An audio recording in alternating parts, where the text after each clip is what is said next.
saat ditinggal nyawa. Anak istri tercinta tak sudi lagi bersama. Secepatnya jasad dipendam.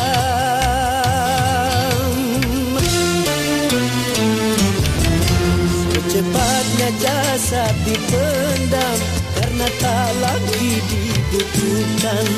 Diri yang semula dipuja